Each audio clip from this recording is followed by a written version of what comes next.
Welcome to Founders Future, a podcast powered by Closers.io, where we explore the journeys of innovative entrepreneurs and the road ahead for their companies.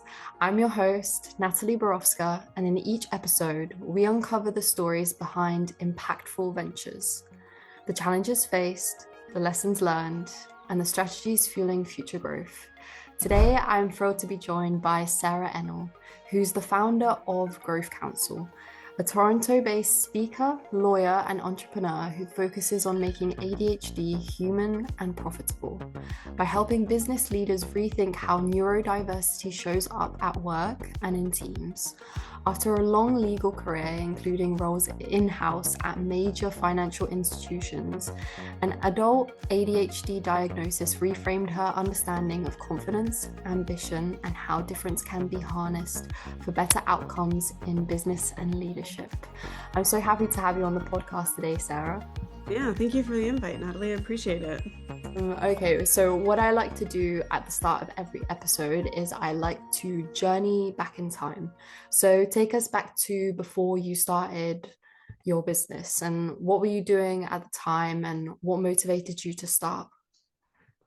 Yeah, so I'm a lawyer by training. So I articled at a big Bay Street law firm here in Canada, and then I moved on to these big, large Schedule I banks that we have as a securities lawyer. So I was creating prospectuses for mutual funds, which I think you call collective funds in certain places in the world, and managing asset managers and the changes and the acquisitions and everything that kind of went along with running those types of businesses. And I loved it. Even in law school, I was one of those people who was on the edge of my seat, fascinated by every topic, while some others were there just because they felt like they needed further education. And I felt that way throughout my legal career about the work that I was doing as well. But there was always this challenge of the politics of a giant organization that I butt up against. My personality is very bold and confident and comfortable with myself. I would want to be my friend if I were anybody else. I bluster into a room a lot of the time. And that got me in a little bit of trouble, just in the places where people were expecting us to progress at a certain pace and take our turn and say the right things to the right people and manage those political relationships. That part I found really difficult. And after, I think in the last 2 years of my time at the bank, I had 5 managers in 2 years. And each one was a different personality. Each one had different preferences. Each one had a different style of management. So I found that to be really difficult and finally thought, you know what, I've got to take control of my own life and career. The challenge being that I didn't really know where I wanted to go next. Like the next easy step was to obviously take a very similar job at another institution, but I knew myself well enough to know I'd throw myself into that and get lost for another 10 years doing the same thing rather than reflecting on what I really wanted to be when I grow up. So instead, I left without a plan and I decided to travel to Sri Lanka for a 10-day silent meditation. And then I moved to New Zealand and worked on a winery for one vintage. And then I traveled around the South Island in a camper van for a month or two before I came back to Canada. And when I got here, I thought the job I had planned to start looking for when I got back was just not the right description of what I was looking for. What I wanted was something that was more mine. And that's when I decided, on the advice of a bunch of friends who just said, you know what, you're a lawyer, you can earn money doing this. Why don't you just practice, dabble here and there? And so I did. And they started Growth Counsel initially as a sole legal practice. And it was friends and families and referrals and not really doing a whole lot of outreach or marketing because I still was just getting my feet wet. I was a little nervous about being on my own and not sure if I had the expertise to suddenly be supporting entrepreneurs rather than big complex banks. And soon looked back at my strengths and realized that I was leaning into lawyering, which I did enjoy, but a large portion of it was the execution of reviewing documents, drafting documents, doing research. And where my strengths really lie are in the influencing sphere and the communication and activating others and getting people to go a certain direction. So I loved meeting with my clients and explaining all the exciting legal concepts to them, but the preparation for that was where I found it a bit boring. So that's when the big shift came into my speaking world, where I realized I've got to do more that's one-to-one with individuals or groups that focuses on the human side of how it is to operate in a corporate world. And Growth Counsel, the speaking the speaking endeavor was born. So that brings us to present day pretty much. You have such an interesting story. Did you have, I speak to a lot of business owners, did you have a aha moment, or was it like a build up of like multiple different things that kind of led you to go, you know what, I'm gonna venture out and I'm gonna do my own thing? Yeah, I think the first time when it was venturing out as a sole practitioner, it wasn't as much of an aha. It was simply, I don't want a job. I want to do, I think what a lot of entrepreneurs think, which is it's not that hard to be an entrepreneur. You have a skill, you do a thing, you just put it out in the marketplace and the rest will come and the money will flow. But I realized it took a long time. Like it was probably 8 years before I really realized that this was not what I was wanting to do, and that what I do mattered, that my passion for it mattered, that knowing which clients I really needed to be targeting mattered. And I think the bigger aha really came when I realized I'm pushing myself in a place that I've already invested so much time and energy in and I'm good at, but it's not where my passion truly lies. And so that's where that aha has come in. But it's also still been a bit of a journey because I need to remind myself every day that, oh, yeah, I am doing this. I am allowed to be doing this. I am an expert in this. I am someone with lived experience in this. And yeah, it's a series of ahas as well as we continue on the journey. There's a funny term online that has just sprung up as I've heard you speaking. They say that like being a business owner and entrepreneur is like personal development on crack, which I find very funny. And I feel like, yeah, it's just a constant journey, just as like personal development is like being a business owner. Let's dive into the business today. Who would you say is like your ideal customer? And maybe like dive in a little bit more into what your key like offerings are. Yeah, so the ideal customer for me is still a bit of a journey. As a person with ADHD, fairly newly diagnosed, I'm realizing that I I resist getting really niche and getting really specific on things because my interest is drawn in every direction. But what I have realized is I need to be targeting companies that actually care about the work that I'm doing and that are prepared to budget for it. So these tend to be mid to large size, either companies and organizations or law firms have found my work really attractive because I have the experience in the legal setting, both in-house and externally, to understand the politics and the pressures and the billable hour and what other ADHDers are facing there. And so what I do with these groups is I generally go in and do talks. So I might do a webinar, I might do a live keynote, I might do a workshop in an organization. And the goal, as you mentioned, is that I'm making this human and profitable for them. So the first step is, in a world where most people think of ADHD as all the stigma, that it's a 7-year-old boy, he's misbehaving in class, he doesn't have parents that are paying too much attention, that kind of thing. We're bringing it to modern day and saying, oh, adults also who had ADHD as children become adults with ADHD. It looks different in adults. It looks different in women.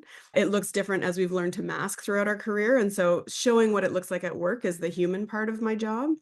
And then the profitability side is both as a cost center, like looking at your organization and saying, you know what, you're going to save if you don't have turnover. You're going to save if you foster loyalty and belonging in your organization so people can be efficient and effective at their jobs.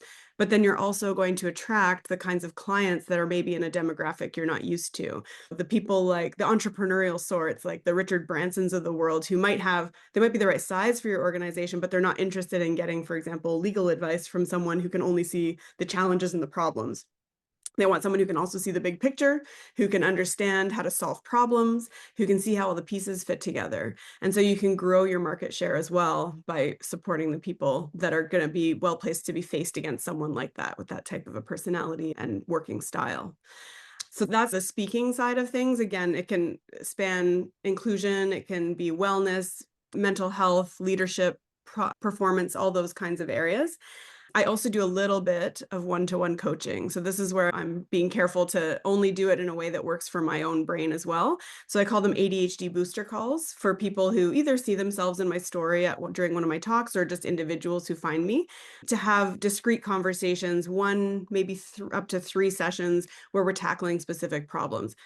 Maybe I think I need to be diagnosed. What was your experience like? How might I approach this topic? Maybe I have someone at work who is a challenge to me, and I think maybe they have ADHD. What kind of tools can I use to work with them? So yeah, those are the two main buckets of the work that I'm doing at the moment.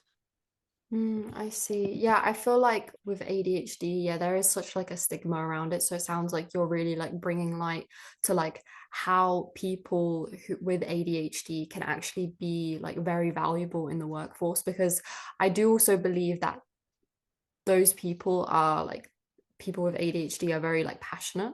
They just very much love to get into the nuance of it. And I think that can be highly profitable, as you said, just people who are passionate, because we all want a bit of passion in work.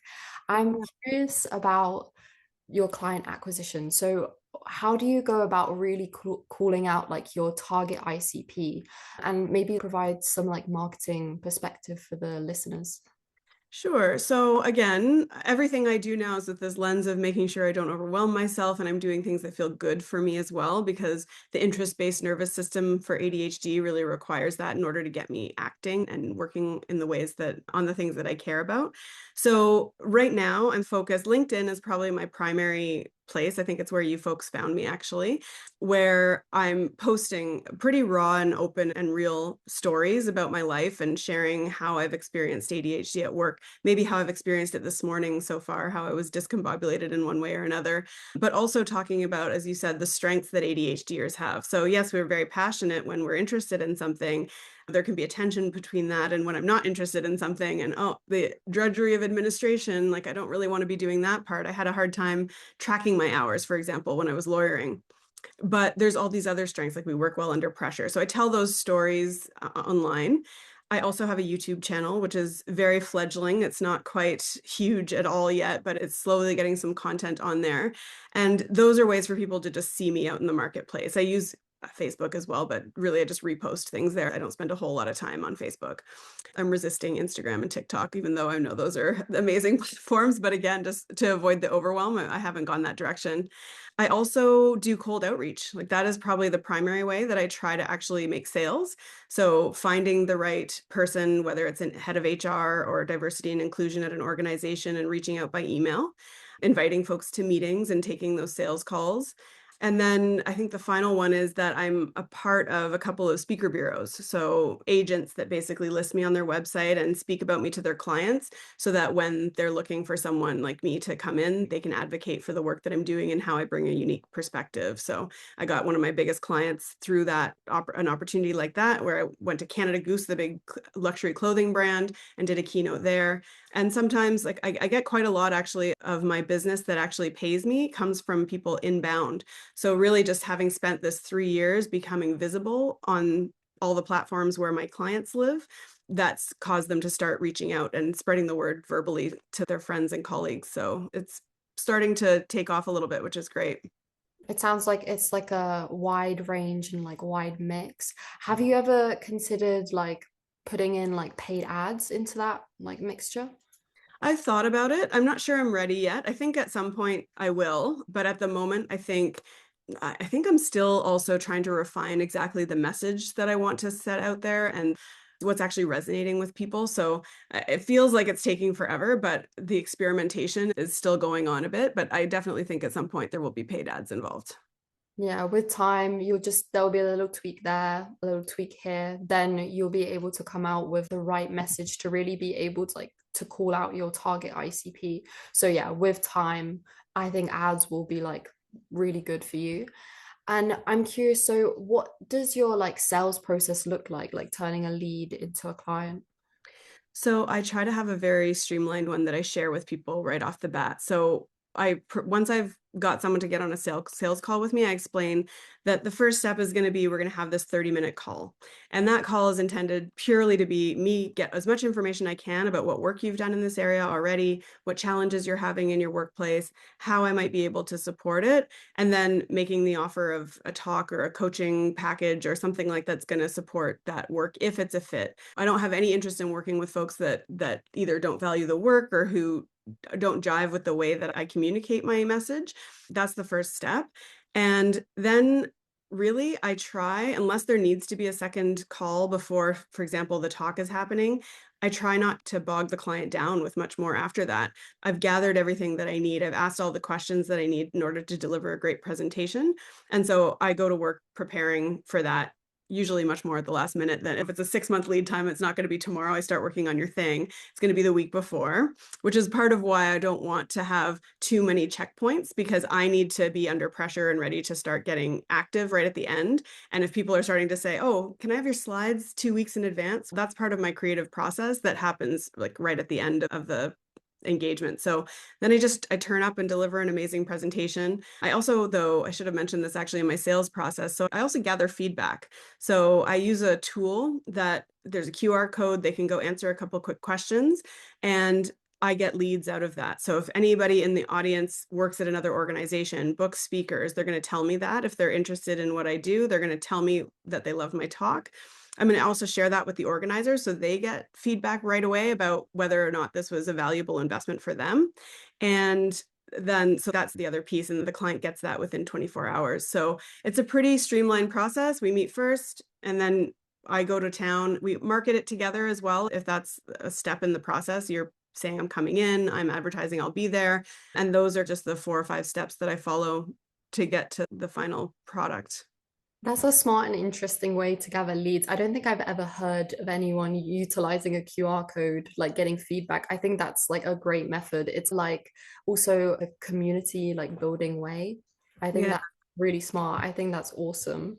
And Yeah, and usually comes similar to a lot of people use a lead magnet on their websites or something where they collect emails. And I'm not doing this honestly to harvest emails because I feel uncomfortable when people do that to me.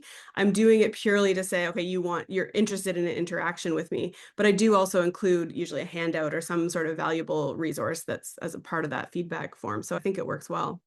yeah, that sounds good. You're also like providing value to the person. So it's even if they don't decide to like work with you more intimately, they are still getting value from it. So I think that's great. Now we're coming at the start of 2026. What do you think is what, excuse me, when you think about like your vision for the next 12 months, do you really like looking to hit in the coming year? So for me, what I would really love to do is replicate my fourth quarter of 2025. It was the first quarter where I was really profitable in a way that made me feel like I'm really truly earning a living at this and I'm making an impact that I want to be making. That probably includes getting in the neighborhood of a talk at least per month, if not more. I also, though, want to start honing in on some of the areas where people have asked the most questions or that they're the most interested in. So one of the things is figuring out how to communicate the kinds of tips and tricks that people can use through my online presence and my marketing, that kind of thing, so that it draws more people to both my social channels and to booking through me as well. Some of the topics, for example, the ADHD tax, which I haven't really talked about much, but I think is an important financial piece, especially at this time as costs are rising. People with ADHD, we get distracted. We forget to cancel our subscriptions that we just were going to do the free trial on, or that we decided we were going to cancel for some other reason. We forget to file our taxes on time, and so we might pay penalties. We throw out tons of groceries because we thought we would get fruits and vegetables and be healthy and then realize we're never going to cook them. Maybe we invest in the meal kit up front and pay that tax in advance rather than waiting and feeling like shame as well around throwing out some of that stuff. So really just, I think, continuing on the trajectory I've been going right now, getting more visible and making sure that people know truly who I am. Exciting stuff in 2026. What do you feel like are going to be the biggest challenges to making yourself like more visible? The biggest challenge is going to be my own mind, the overwhelm and the energy ebbs and flows, I think, as I go through my days. I have to be very kind and gracious to myself to appreciate that I'm not always going to have the energy to post online every single day or every single week, and being okay with that. We can beat ourselves up for not being as consistent as ADHD entrepreneurs, but really, if we lean into when we're hyper focused and we get as much done as we want to and can at those times, and then give ourselves some grace when we don't have that energy, I think that's always the biggest challenge. I guess it's twofold. The first challenge is keeping the energy up when I can, but the other challenge is remembering to be kind to myself and compassionate when I can't do that. It's just all about being strategic. I think just being able to know what works for you, Yeah. regardless if you have ADHD or not. So it sounds like you're prepared, you're ready to go ahead with the new year, and I'm excited to see what 2026 has in store for you. If our listeners want to find out more about what you do, where would be the best place to find out? So probably two best places. The first is LinkedIn. If you have my name in the show notes, Sarah Ennor, they can find me there. And the other place would be my website, which is growthcounsel.ca. So COUNSEL.ca. That's where I have a couple of links to my events, some podcast appearances. Yours will show up there once we're finished here, and talk topics and how people can get in touch with me. So those are the best places. Awesome. Thank you so much for coming on the podcast today. This conversation has been really valuable. Yeah, thank you for having me, Natalie. I appreciate it. Yeah, no worries. And if you are a business owner and you're looking to scale your business and you really want to enhance your sales and marketing efforts, visit closers.io to hop on a call with our team and discover how we went from 0 to 30 million per year in less than 3 years. Until then, keep on climbing.